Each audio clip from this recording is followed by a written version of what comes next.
So kind of as a disclaimer before I go ahead and jump into this whole why I think Dumont is the Elder One theory, if you haven't played through Dragon Age Origins, its expansions, Dragon Age 2, its expansions, I probably wouldn't watch this video. Go ahead and have fun and play through that before you continue, unless you really, really want to know how I kind of came to this conclusion as to why I think Dumont is the Elder One in Dragon Age Inquisition. And just for starters, for anybody who doesn't not know who Dumont is one of the old gods. The old gods, as the name kind of implies, have been around for a very long time, since kind of time was time. And there's still some speculation in the universe of which of the gods predates one another, whether it be the Maker or the old gods. But the thing is, you never really see, except for within some rogue factions of the religion that believe that the old gods were creators. A lot of people that even worship the old gods still kind of believe that the Maker was the creator. And even the Chantry tries to say that the old gods are false deities that try to pull worship away from the Maker. And Dumont was the first and most powerful of the old gods. Another thing that is kind of talked about and is never really fully mentioned in the lore is whether or not the old gods truly were dragons or they simply just took on the form of dragons. The one thing that's known is they are just extremely powerful and they all have different representations. For instance, Dumont was known as the Dragon of Silence, or the Old God of Silence.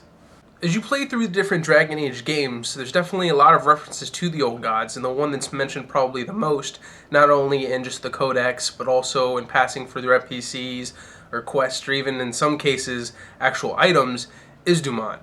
And it's just something that you see in a lot of different writing, whether it be for any kind of medium, that they generally don't throw something in your face repeatedly unless it has some kind of greater significance.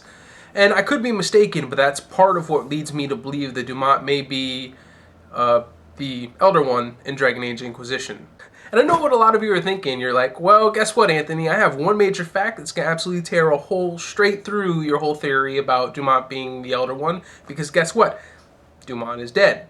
And I would usually agree with you, considering the fact that it's stated that Dumont was slain by the Grey Wardens at the Battle of Silent Fields in 203 Ancient, except for the fact that we're not entirely sure that the whole sacrifice of the Grey Wardens, with it, a Grey Warden being nearby and their soul kind of combining with the Old God soul, because the Old God soul tends to bounce to the nearest Darkspawn, or I should say anything with Taint, which would be a Grey Warden, kind of creating like an antimatter effect, just negating the two and kind of killing them off completely. Except for the fact that you have in the game several times it being said by different NPCs, companions, and so on, that the Blight cycle is supposedly endless. And if that were true, or at least as far as the Grey Warden sacrifice actually killing an old god, it wouldn't be endless, because the fact that you have already 5 old gods down, that would only leave you 2 more left, and then you're done with the Blights. So for people who are making such an argument about ending this endless cycle, such as the Architect, it wouldn't make any sense because it's not endless given what we know. So the theory I have in regards to Dumont still actually being alive is the Grey Warden sacrifice may not actually flat out kill an old god, or at least the most powerful of the old gods, which was Dumont, but instead either caused one of two things to happen. It either becomes a very prolonged rebirth, instead of typically what happens when an archdemon is slain, or it just immediately bounces to the next Darkspawn and is reborn. It, I guess, would be a much longer process, almost kind of like it's in hibernation and kind of slowly goes through that process until it's reborn once again. Otherwise, there's also the theory that I come up with, which I've seen a few people say, yeah, I think this too, so I'm not the only one, is the fact that possibly the old god soul is kind of sealed in the Fade through that sacrifice. And given the fact that the Fade, and then there's so many tears through the veil leading to the Fade in Dragon Age Inquisition, I mean, the theory kind of makes sense, because if that is the case, that means Dumont could easily make it back into the mortal realm, kind of go from there. And which brings another interesting point. If you watch through the Enemy of Thedas as well as the new trailer that just came out today, the Hero of Thedas, you see a dragon that doesn't look like the typical dragons. And it kind of looks more like what I would think is even a redesign of what the archdemons look like, or even then may just be a normal dragon, maybe not so much a archdemon, but has been warped almost like a demon, or somewhat similar to the designs we've seen of what the old gods supposedly look like. And considering the voice is still antagonizing you and has gone against the Maker, it kind of makes sense that it would be Dumont trying to assume power in a sense, because that's always what the old gods, or at least from what's been stated by the Chantry as well as even their own acolytes, is they wanted power to begin with. And again, on the point of, like I said, they wouldn't throw certain details up unless it was somewhat important. There's the fact that it's mentioned that blood magic supposedly came originally from Dumont. It was taught to some of the first Tevinter Magisters. And also, when you are in the end of the Legacy DLC for Dragon Age 2, you come across Corypheus, who a lot of people are still debating about whether Corypheus is truly just a darkspawn that's crazy and thinks it's a Tevinter Magister, or may just actually be a Tevinter Magister. Now, I'm leaning more towards the fact that Corypheus is an actual Tevinter Magister, simply for the fact that if he's been sealed away for so long, and if he was just a normal darkspawn, he wouldn't have that kind of knowledge or supposed memories of anything that he does know. It would be kind of weird for him just to pick that up out of nowhere. Because even the Architect, when they were, as they said they were born, they didn't have so much knowledge of all these other things before. They kind of had to pick things up, which is why a lot of people say that the Architect is akin to a child in the way they kind of understand things.